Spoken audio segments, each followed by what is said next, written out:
Miss Universe Philippines just unveiled 4 new crowns that would be awarded this year to the delegates, and I am so happy about this because honestly we have too many quality girls this year at Miss Universe Philippines, and the idea that some of them will go home without a crown is simply heartbreaking. But do not despair because the titles of Miss Cosmo Philippines, Miss Eco Philippines, Miss Charm Philippines, and Miss Supranational Philippines are all on the way. And during today's video, basically I want to present to you some of my ideal candidates that I will send to every single one of these pageants if I was in a position to make a decision towards the outcome of Miss Universe Philippines, which I am not, by the way. But you get the point, right? As usual, I hope that you guys enjoy this type of content, so if you do, go ahead and drop a like on this video, subscribe, share the video with a friend, be part of the conversation in the comment section down below, and if you want to support the channel now, my channel memberships are active, so you can go ahead and join the channel if you want to support even further. So I'm gonna stop with the introduction and let's get the conversation started.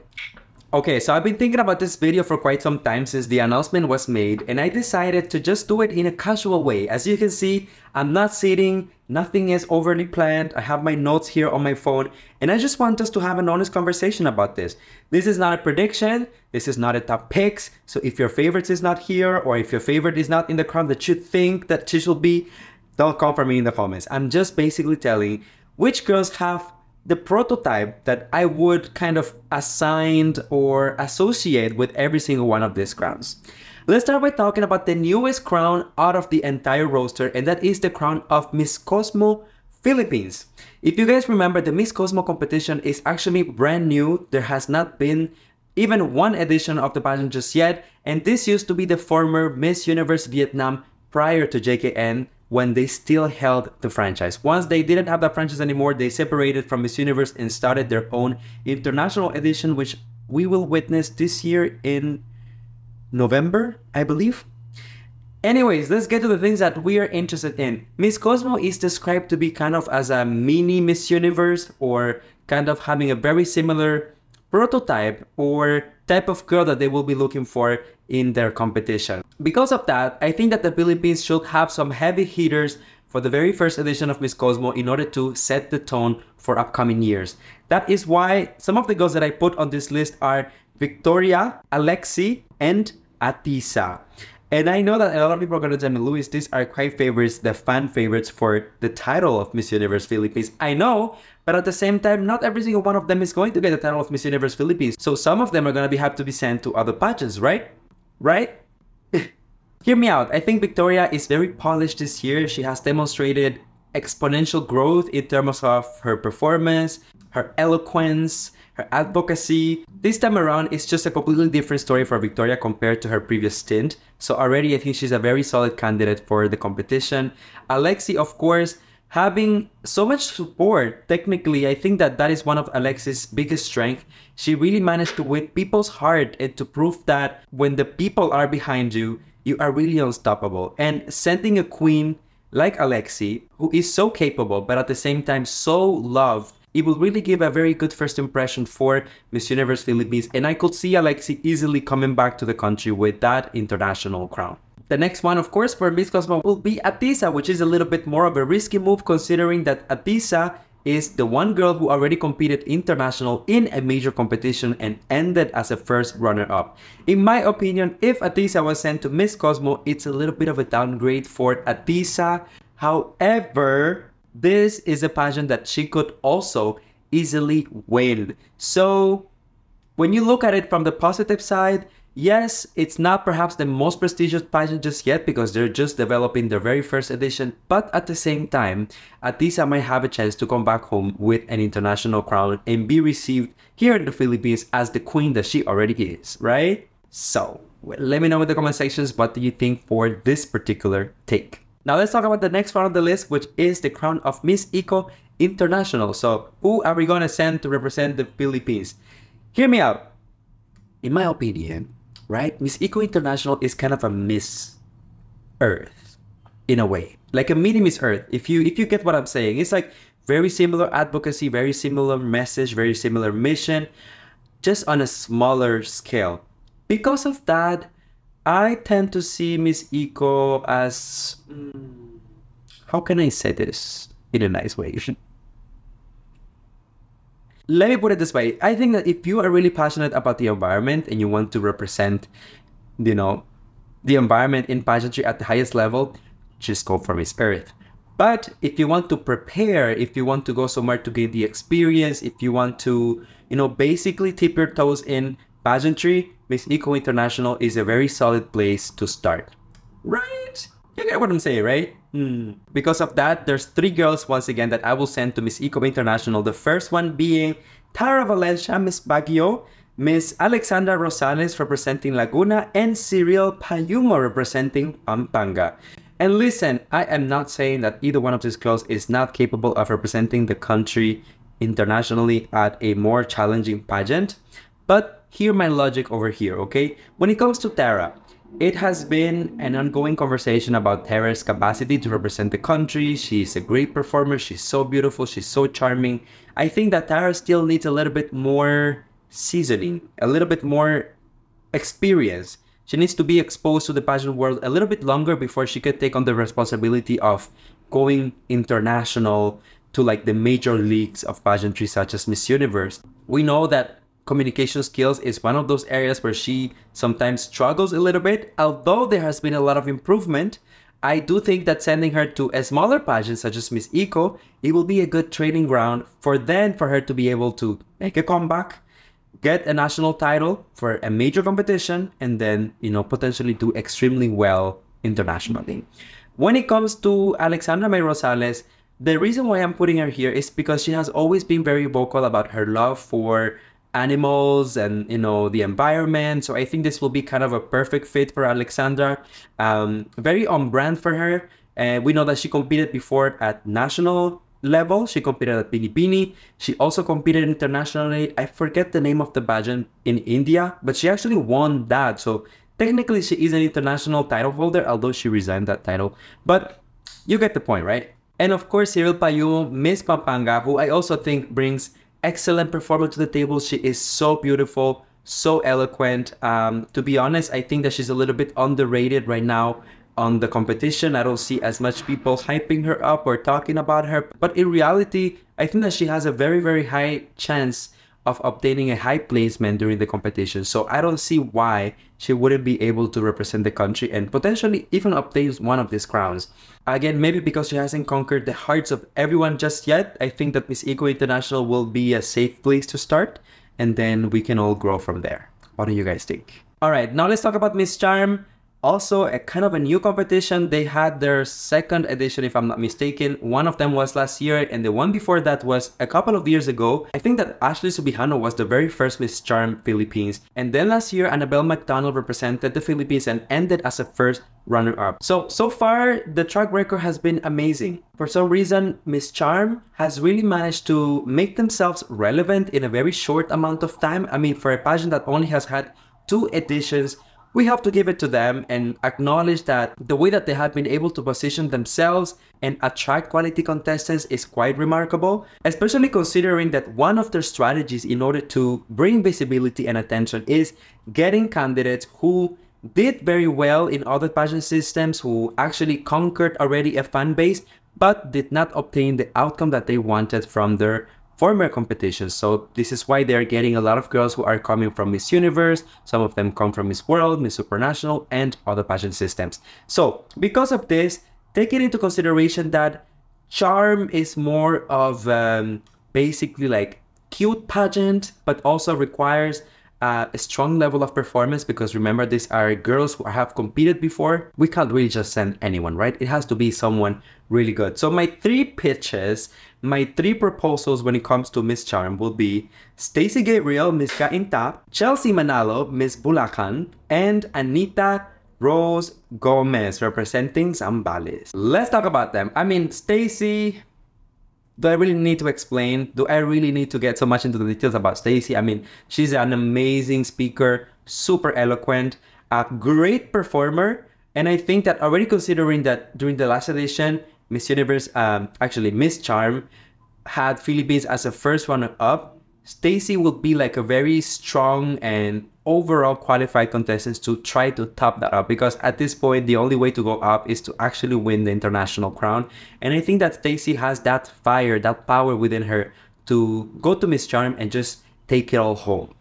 I also really want us to send perhaps someone like Chelsea Manalo, who represents Bulacan. Chelsea, have you guys taken the time to look at Chelsea? Like the facial features, the butter skin, like so smooth, the flawless performance. I mean, this girl is a seasoned, experienced model. Have you seen her walking on the stage? There is absolutely no reason why she wouldn't be able to represent the country internationally like today, especially in a pageant such as Charm that suggests that they're looking for someone cute, charming, approachable, likable. I think that Chelsea is the perfect fit for this type of prototype. I don't know if you guys agree, but that is just my humble opinion. And of course, the last one that I will send to this competition is Anita Rose Gomez, who also, very similarly this year, has proved that she is so much more than just a look. Before, Anita used to be on my radar before she joined Miss Universe Philippines. And to be honest, I always remember her for being the waistline queen, you know. That's basically what sets her apart from everyone. But coming into the competition this time, Anita was able to prove that she is super solid with her looks. She is smart. She is a great performer. And on top of that, I mean, she's beautiful and she has an incredible physique. So I think that she will be able to check all of those boxes that a newer pageant such as Miss Charm will like, and they will basically, I'm sure, they will reward properly if she was sent to that competition. Alright, now we are going to talk about Miss Supranational, but stay with me because right after that, I will give you 3 more girls that I will crown as Miss Universe Philippines, okay? So this is not the end of it. When it comes to Supranational, I think that I kind of understand the prototype of Supranational quite well, given the fact that I competed at Supranational myself, right? So I hope that I know what I'm talking about. There are 3 girls that I would pitch, that I will propose for Supranational if I have to pick from this particular batch. And those girls are Victoria Velasquez Vincent, okay, Kyla Jean Carter, Miss Northern California, and Raven Doctor, Miss Palawan. Supra, traditionally, back in the day, it was known for being kind of a model pageant. Model-esque, to say the least. They look for these figures that are very editorial, that they could do well in like magazines and like reality shows, and they're very marketable, pretty much. But I do feel like for the past couple of years, Supra has been trying to rebrand and be a little bit more on the advocacy side of things, be a little bit more, you know, outreach into communities, giving back to others, and not just focus so much on the looks. That is at least my perception of things, okay? Don't come for me in the comments. So this is why I think that these 3 girls will be a perfect match, because not only they bring the looks for it, but they also are eloquent, they have incredible advocacies, and they will basically be able to check all of the different boxes of what this organization will normally be looking for.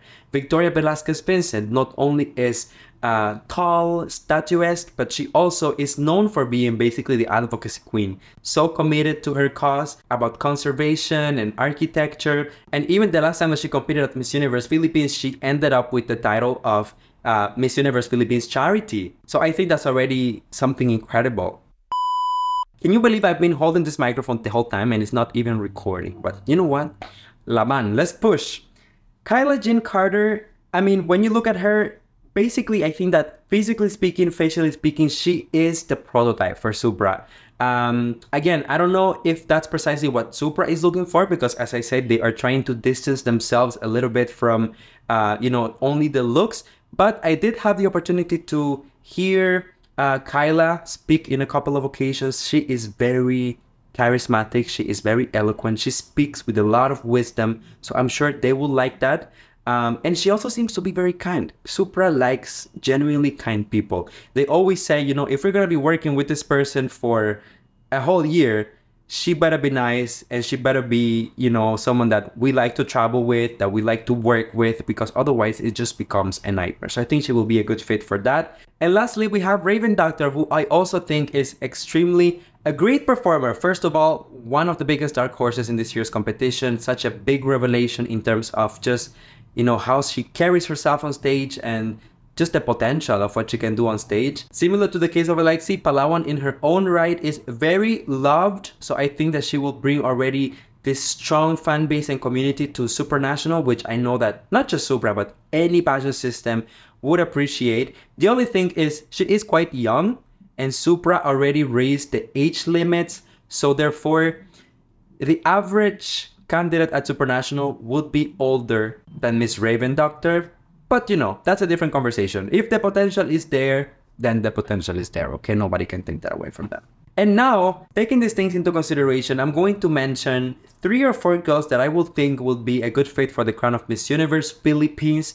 As I said earlier, this is not a prediction. This is not me saying that only these girls can do it. I will have a separate video just for that with my final predictions. But just talking about crowns and rankings and who I will send here and there, I think that for Miss Universe Philippines, there's 4 girls I want to highlight. The first one, it will be Chris Jansen. Why would I send her to Miss Universe? Realistically speaking, I think that Chris is one of the most beautiful faces in the competition. She is a great communicator. She is a very good performer. She is very kind. And Miss Universe Philippines is technically the only competition that she is qualified for at this point. So it's whether she gets Universe or nothing at all. And I would really hate to see that. Anyways, moving on, I also think that Christy McGarry will be an excellent fit for Miss Universe, considering also the fact that she wouldn't qualify for any other title. Miss Universe is the way to go for her. But other than the age thing, I think that Christy still is the prototype for a Miss Universe. When she is well styled, when she knows, you know, when she gives her very best, Christy is mesmerizing. And I don't think that, you know, the age thing or whatever would really take anything away from her in the competition, because at the end of the day, Christy McGarry is just one of the most loved, uplifted, and seasoned queens in this entire batch. The girl has experience representing the country internationally in several occasions. So if she gets that crown, I would love that for her.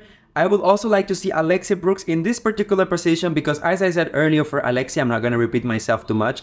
I think that Alexia has that love and support of the people that is so important for a Miss Philippines. I mean, when you're representing the country internationally, you really don't want to take any risks and, you know, go somewhere where people are kind of like halfway behind you. I think that the love and support that Alexia has been able to gather just speaks by itself about what she brings to the people, what she is giving back to them, how people perceive her, and how they are inspired by her. I know that the Miss Universe Philippines organization has mentioned this year that rather than just trying to please whatever prototype Miss Universe might have, they just want to select someone who will represent the Philippines well, who will make the country proud. And I think that Alexia checks all of those boxes. Last but not least, the girl that I would also send to Miss Universe is Atisa Manalo. For very, very similar reasons, I think that Atisa, it is undeniable that she is loved. I don't care if you support other delegates. Atisa is a loved queen. She is beautiful. She is a good performer. She has a legacy already. She represented the country at Miss International, ending as a first runner-up. She won the international crown, which is the highest crown at Binibini Pilipinas. And I think that for Atisa now competing at Miss Universe, it will be a way to really bring her message to the next level and continue uplifting and inspiring a generation of people who basically grew up with her, seeing her compete, seeing her prepare for pageants. And this will be like a journey to the crown 2.0 for Atisa.